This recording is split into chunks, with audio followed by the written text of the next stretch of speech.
一下啊，这个是，哎呦呵，太过重了。这个是301拍品啊，301，这个是反官釉，我来看一下301啊，301，这是反官釉的八卦宠饰瓶啊。这个呢，我们看到这件东西以后呢，基本上就是一目了然了，因为大家都知道，在印象当中，宠饰瓶是什么？宠饰瓶基本上都是方的，啊，那么宠这种东西啊，我们最早见到的是我们在良渚玉器当中发现的，而发现良渚玉器的良渚遗址的这个人呢，是1935年，上个世纪，1935年浙江有一个叫施新根的这位先生发现的这个良渚啊遗址，由此揭开了良渚文化的序幕啊，这是我们在1935年以后逐渐在认识的。那么近几年呢，在我们联合国呀，这个教科文组织把这个良渚文化遗址列为了世界文化名录吧，纳入到那个里边去。所以在那个良渚遗址当中出土了大量的良渚玉器。这个良渚玉器啊，它的造型就是属于这种方形的。但是呢，我们必须要了解有一个问题啊，那么最早仿宠饰玉啊这种形态的是什么时候呢？哎，这个大家有些人知道，我们在这儿就顺便说一下，行吧？这个首先使用或者是仿制是在我们南宋的龙泉窑，我们有这个图案吗？南宋龙泉没有放在里面啊，没放里边。没放。这个我们有很多镜头前的朋友可能就知道，这个玉琮良渚，但是瓷器当中的宠饰瓶最早出现在南宋的龙泉窑啊。这个呢与谁有关系呢？实际上与当时李清照的先生丈夫叫赵明诚，他是一个考据学家啊，他们是最早是搞金石的啊，考证考据，而南宋时期就已经发现了良渚的玉器，所以当时采用了这种非常古朴的良渚玉的造型，在南宋时期就开始了。从那以后，元代、明代、清代一直延续下来，啊，所以我们讲我们现在看到的这种宠饰瓶啊，它的源头实际上最早是玉琮，然后到南宋的龙泉窑，然后再看到我们手上现在见到这种东西，所以琮的来源追根溯源到几千年前，啊，这是一件仿古的作品，啊，因为它的造型是仿古的。再看这件东西本身，我们叫仿官釉，这个我们大家要注意啊，这个上面釉是开片的，也有人会把它说成是割釉，又要多说几句。割釉往往片儿开的小，官釉往往开片开的大。汝窑有开片，南宋官窑有开片，但也有不开片的。所以我们后人仿啊，从明代宣德时期就仿5大名窑了。我们清代依然如故。我们现在看到的这件东西是乾隆时期的作品啊，仿官釉。那么这个地方我要强调什么呢？这上面跟玉琮不同的是什么呢？南宋仿玉琮，它上面的纹饰和造型完全和琮的造型是相类的，但是到了清代以后，它这个有雍正时期也有仿玉琮的啊，但是现在看见啊，有很多是上面加了八卦的，这跟易经有关了啊，八卦纹。所以看到有八卦的宠饰瓶，对不起，请你一定不要把它放到这个南宋，南宋没有的，元代也没有的，啊，八卦主要是清代，我们看到的很多就是在清代，啊，而且呢，这个乾隆皇帝还特别喜欢这个阴阳太白，就这个易经，所以我们看到乾隆有一方章啊，它不是用名字的，它中间两边是龙画的刻的龙，中间圆的里边就画了一个山痕，在这个阴阳当中啊，坤卦，这叫乾卦，乾卦就山痕叫乾卦，是吧？乾隆用符号来代替的，你可想而知，乾隆对这个易经啊，他还是很喜欢的。所以为什么我们看到乾隆时期有大量的宠视频，后来一直延续到光绪，这就是受乾隆的影响。所以这件东西呢，是标标准准一件典型的乾隆作品啊。那么我们给大家看一下它的款，来，请给我们一个近镜头。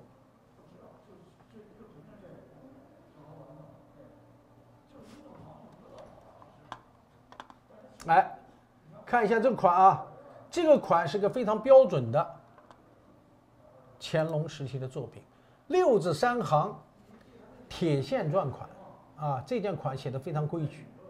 啊，而且它的圈足看见没有，有一圈，我们过去叫护胎釉啊，匠色釉，实际上它是反关的这种铁足啊，叫紫口铁足，这个就是铁足啊，这是一个明显的仿古的一件作品。但是难能可贵的是这件东西啊，器型非常的规整，上面的这种开片又开得非常的古朴，哎，这件东西就难能可贵。再加上这件东西毫无疑问，因为它是这个御窑厂的出品啊，所以它这个胎骨啊抓在手上特别的重，是吧？这种重啊，从一开始做一直到清朝御窑厂的结束，所有的宠视频的胎骨都非常重。为什么？原因是它是用4片啊，这个瓷像做成瓷板一样4块把它贴起来的，它不是拉坯可以旋销，它没法旋销，所以这个4个边其实这个很厚，所以我们见到所有的宠视频拎在手上，它的分量都比较重，这就是它在制作工艺上啊留给大家的一个很重要的印象啊，这个很重要啊，这个很重要，这个难能可贵就是这件东西啊非常规整，而且好像它的出处也非常好，是吧？对，这个我们在找到了它，麻烦切换一下啊，切换一下，对，对我们这件东西呢找到了比较好的一个溯源，就是，这件最早时期呢是这个张时明的旧藏。啊，对，一会儿介绍一下张时明到底是个什么身份。对，然后还有一个07年11月份的一个中国嘉德的一个拍卖记录，然后延续到了16年的一个西泠印社的一个拍卖记录，对，这个记录应该说还是不错的，对，还是不错的。然后张时明的一个大概介绍，你来介绍吧。好，这个张时明先生呢是，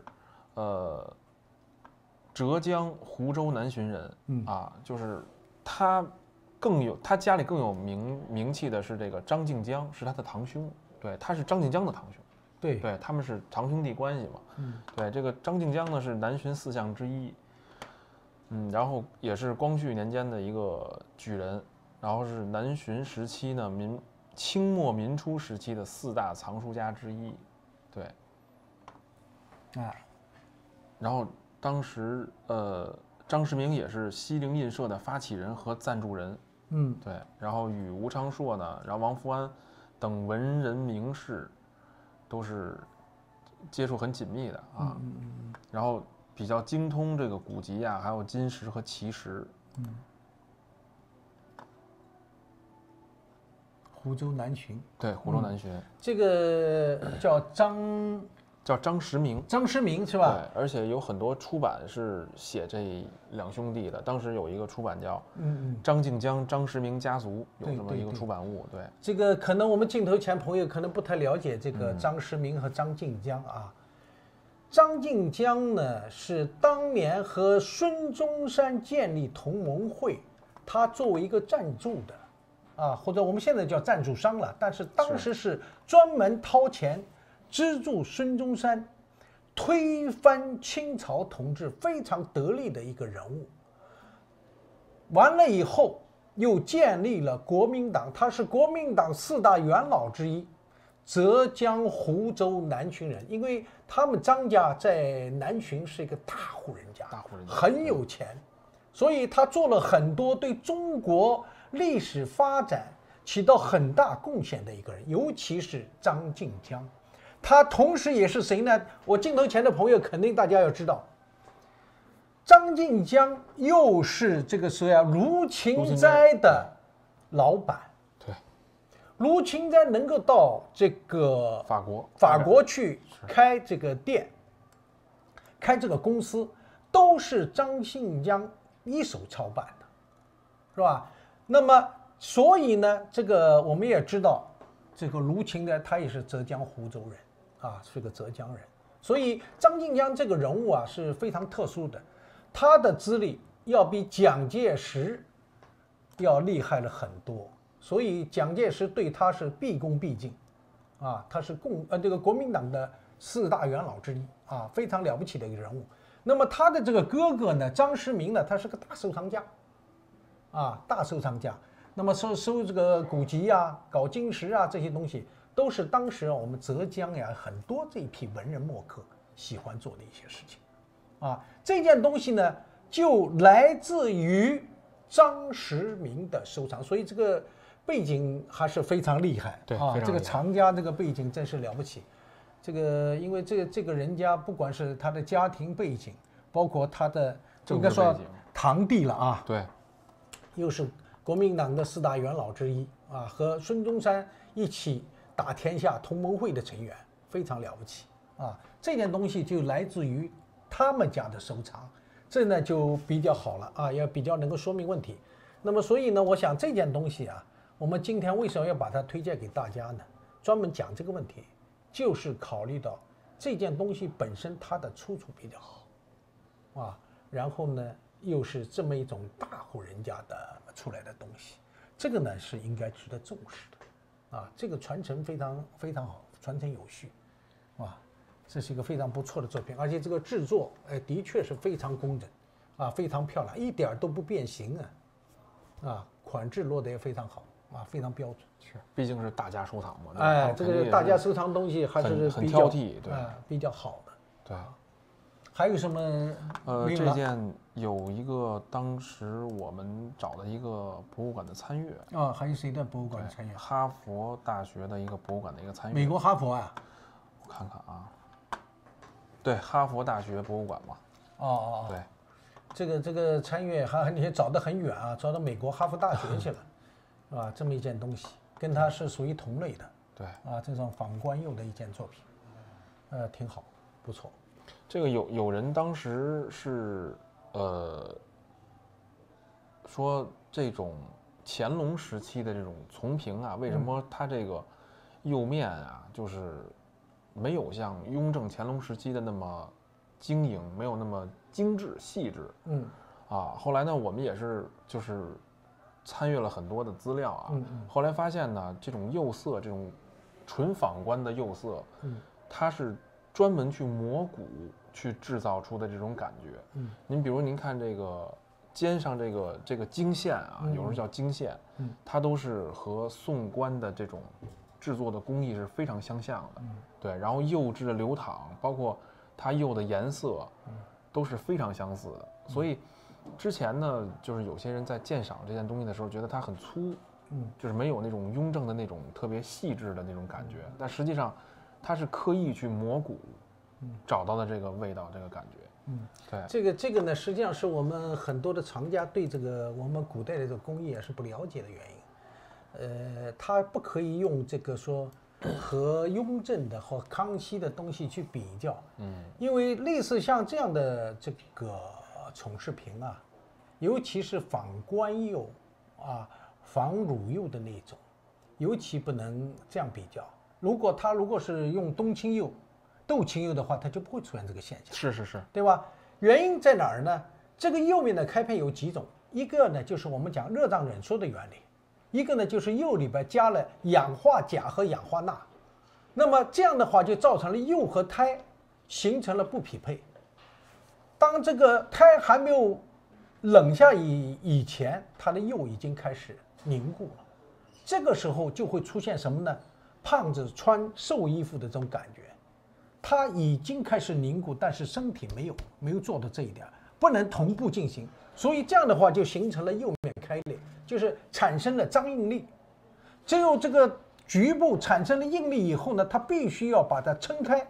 这个地方的应力才会消除，是吧？什么地方有应力，它什么时候就会出现这种开裂，一直到全部应力消失，它这种开片现象才会停止。所以我们现在看到这个上面呢，是因为这个原因造成的，这是第一。第二个，口沿，尤其大家看啊，有棱角的地方都是应力最集中的地方，所以会出现这种开片现象。而上面这个漏釉的地方是什么原因呢？是因为这个地方是个硬折角，在挂釉的时候，第一，挂得不完全；第二，是在高温当中这一部分会往下垂流，形成了这个地方脱釉现象。这个呢，是因为这种仿古釉和这个我们讲冬青釉、粉青釉都不会出现这个现象，而仿鲁和仿官会出现这个现象的原因所在。所以我们有些朋友啊，不是特别的了解我们古代这种工艺，实际上就是说，对于我们自然学科当中的很多的物理和化学这个变化不是特别熟悉，所以对一些东西呢不理解，就会提出一些为什么会这样，为什么会那样，是吧？当你了解了这些以后呢，你再回过头来看这样的东西 ，OK， 这个就不是问题了，很自然，它就应该是这样，它不这样倒也奇怪了。是吧？所以我这观点呢，正好和我们这些朋友的这个观点啊，有一些不同的地方，啊，在于我们自己对这个东西本身的了解啊，还是不够，啊，所以我希望呢，我们更多的朋友呢，在看东西的同时呢，再多一点点对这个自然学科的物理化学变化的一些了解，啊，这样的话有助于你对今后这些东西出现的一些表面现象。可以加以解释啊，因为我们现在刚才我看到我们这有很多朋友自己在做这个叫什么呀？给人家在介绍，是，还有很多朋友自己在这讲，很多的东西都是解释和讲的都是表象的东西，根本没有解释到本来为什么，这个都不知道的，都是泛泛而谈，这个是不行的啊。我们学鉴定的，啊，学这个玩瓷器的朋友，一定要把这些东西啊。要做一个基本的常识去学习，这样有助于我们对它更深刻的了解。还有一个，大家注意这个口型啊，这个口型有没有仿的？有，啊有，但是我们看到这个口啊比较适中，而有些仿的口啊特别的肥厚，啊不像它这么流畅、这么自然、这么圆润，这个就要请大家注意了，啊要特别注意这个问题。仿和不仿的话，这些细节的地方都是要值得注意的。所以像这样的东西是开门见山，毫无疑问，啊，应该是一个非常好的一件仿古作品，啊，但是呢，它又带有自己本朝的一个特色，比如说八卦，啊，这个我在这儿再强调一次，啊，乾隆时期的是很模糊的这个印法。对它这个釉上的也比较厚，对，釉上的比较厚。还有什么要介绍的？然后正巧这个哈佛大学这个标准器的款的这个制款人，正好和这个款的写法是正好相同的是吧？啊，这可以对比一下。是，做一个参与。给我们一个镜头，把这个款这正好跟那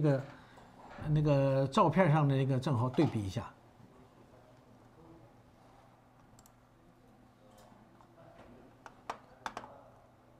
再低一点，哎，对，好，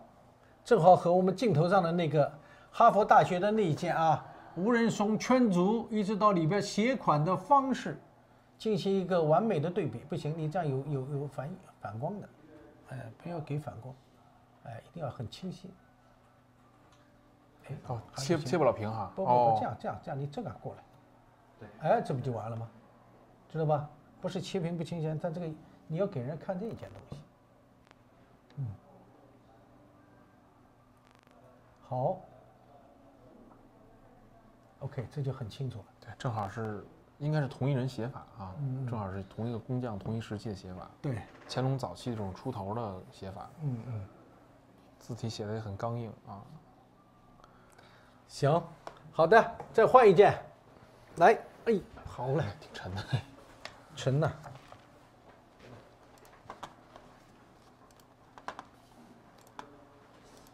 哦，赏屏。把那个哎，对，倒光可以一块加一块，可以，这个太好了，这2件，这是多少号？赏屏我看一下啊，我看一下底。302。302是吧？对，302和303这2个是挨在一起的。挨在一起的。好，镜头前的朋友啊，大家注意一下啊，我们现在呢看的一个是302，一个是303，啊，2件作品。那么为什么要给大家看这2件东西呢？刚才我们前面我和董小姐在推介的时候啊，专门还提到过这个东西啊。那么这个2个瓶啊，我们都叫玉堂春瓶是吧？那么现在大家都知道，这就叫赏瓶，这个在市场上大家广为流传。那么这2件东西呢，大家看了没有？2件东西的造型是有区别的。这个瓶的瓶体啊是呈笔脊或者呈球状，而这一件呢，它的这个肩部和腹部啊，肩部比较往下溜，它的腹部呢，这个往里边内粘内收啊，这个内收的比较大，不是呈一个球形圆的样子。这个2者之间呀，明显有差异。再一个，大家注意，这个从脖子这儿开始，1个、2个、3个、4个。有4道鼓出来的旋纹，和这一件上面完全是平的，用古兰画的这个旋纹是截然不一样的啊！而且呢，这个是双层的莲花，而这个呢是单层的莲花，这又是不一样。尽管它的寓意都是一样，为正清廉，或者用清廉2个字，但是器型是不一样的。我们刚才给大家看了一个是广州市文物商店的有一件，那件底下呢是大清雍正年制款的，请大家注意，这个造型和我们嘉庆的造型几乎是如出一辙，但是底下落款落的是不一样的，是双签楷书大清雍正年制。这是我们讲广州的这件东西。对，我们需要调下屏。我们镜头把它切过去了吧？切上去没有？需要把这个图给切到这个直播间里。切上去，切上去了吧？好 ，OK， 我们看一下切过去没有？好，切上来了啊！大家注意，我们给大家看的这件东西呢是广州市文物商店的，在上个世纪啊，我们80年代就已经看过这件东西了。大家也知道，这个雍正的赏瓶啊，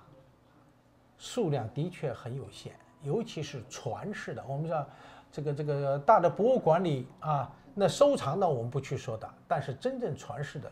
几乎是寥寥无几。而广州市文物商店的就是其中之一，你看它的这个造型和我们现在摆在这儿的嘉庆的这个造型啊，如出一辙。我们现在把这个2个底款给大家看一下啊，一个是嘉庆的。一个是乾隆的，来，我们把这个，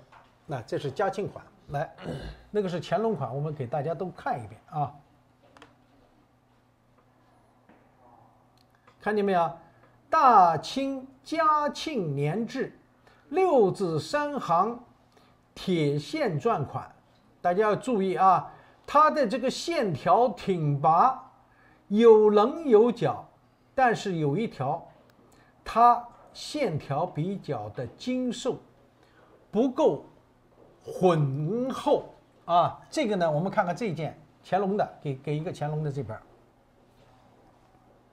转过来。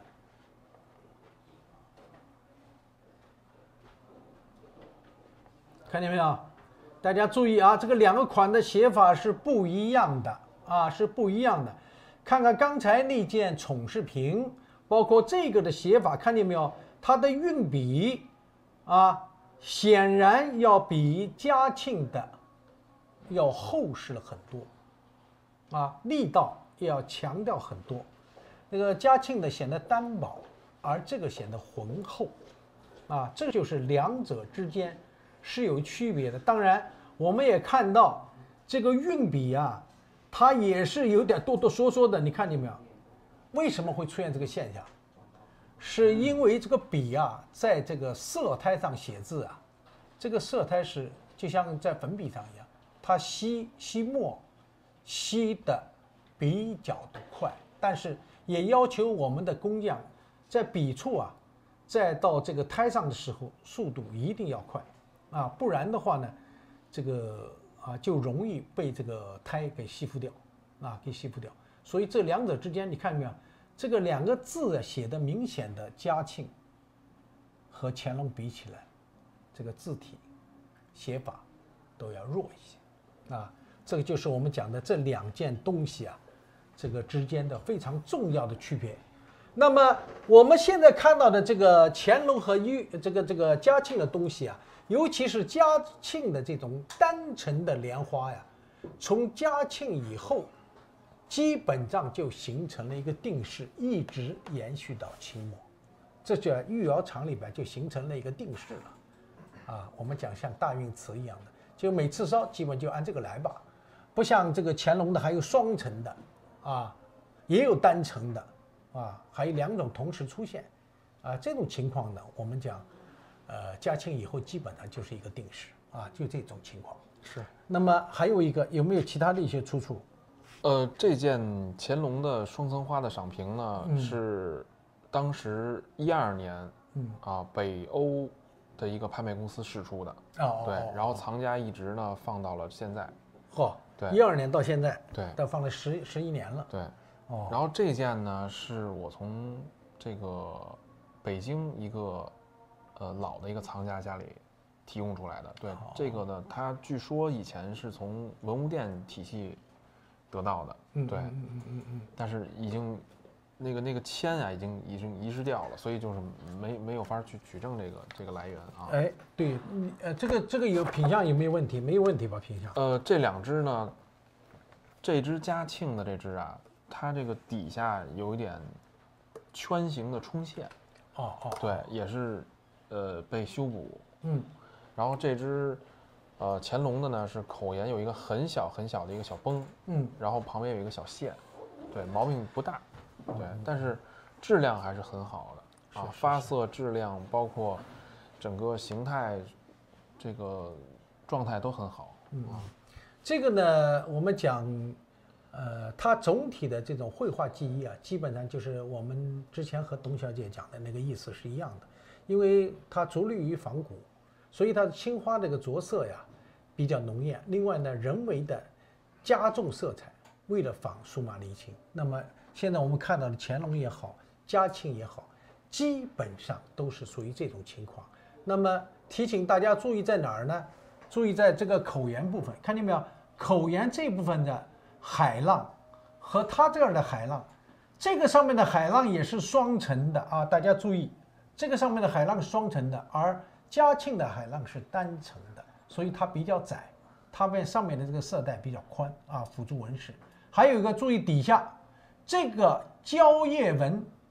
比嘉庆的蕉叶纹要细而短，而嘉庆的这个蕉叶纹长而宽，啊，这个呢，希望我们这个镜头前的朋友呢要认真注意一下，啊。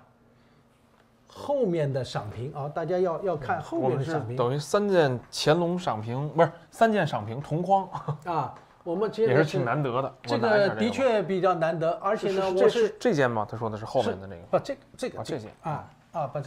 这个3件呢，其实就是有意识的把它拿出来给大家看的，啊，目的就是一样。后边那个赏评其实也是和前面一样，乾隆的赏评这个蕉叶都短的，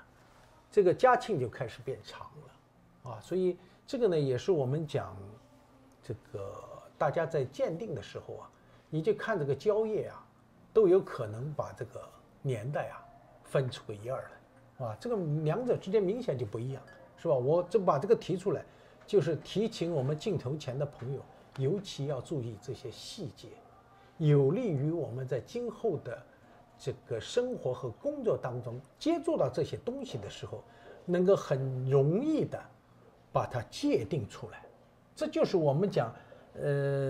这个我们在不管是收藏还是研究，还是买回去这些问题都是应该要注意的这个我觉得呢还是有用还是有用的。是，而且我们这场拍卖呢，能同时收录2件赏评，而且又是不同年代，但是年代又很相近。对，而且呢又是一个单层花，一个双层花，这确实比较难得。对，也是给大家一个对比的一个机会很有意思这个你们大家要再注意一下，看见没有这个回纹，看见没有这个回纹，乾隆的回纹要比它复杂一些，而这个回纹就要简单一些，看见没有？它这个纹路的这个拐点要少一点，少一点嘛，这个卷的就少一些这个你看这个少，这个就多。后边的乾隆那个也是一样，你看多，所以这些地方大家要注意就是细部的变化，告诉了我们时代的特点这个我们一定要把它注意起来。还是对这个但是还是乾隆的看着舒服，密不透风，喜欢繁缛一点风格这个我们这位朋友真的是龙哥我们龙哥兄弟，你这个看的还是有独到之处画的繁密的你喜欢，就比如说像这个元代的青花，洪武的青花，那你肯定是很喜欢的，因为他画的比较繁密，是不是是不是这个道理？喜欢宫廷味十足一些的。对，这些东西都属于这个情况所以我们今天有意识的把这个2件东西，一个乾隆，一个嘉庆放给大家看。我们除了推荐这些东西本身以外，我们也是一个专业知识上的交流告诉大家两者之间的区别，这个是非常好的学习机会，太不容易了，是吧？有这么一个条件，所以专门把它摆在一块儿，让大家亲眼所见它两者之间的不同。从这儿一刀切开以后，这个东西就往后看了，这个道光同治咸丰包括光绪宣统，基本就按这个路走。而这个就是雍正乾隆时期画的比较繁密的这一种。好，我们再换一点好吗？你说的不错，龙哥，这个相对嘉庆的要疏朗一些这个乾隆的、雍正的相对的比较密集一些这个非常正常，但是。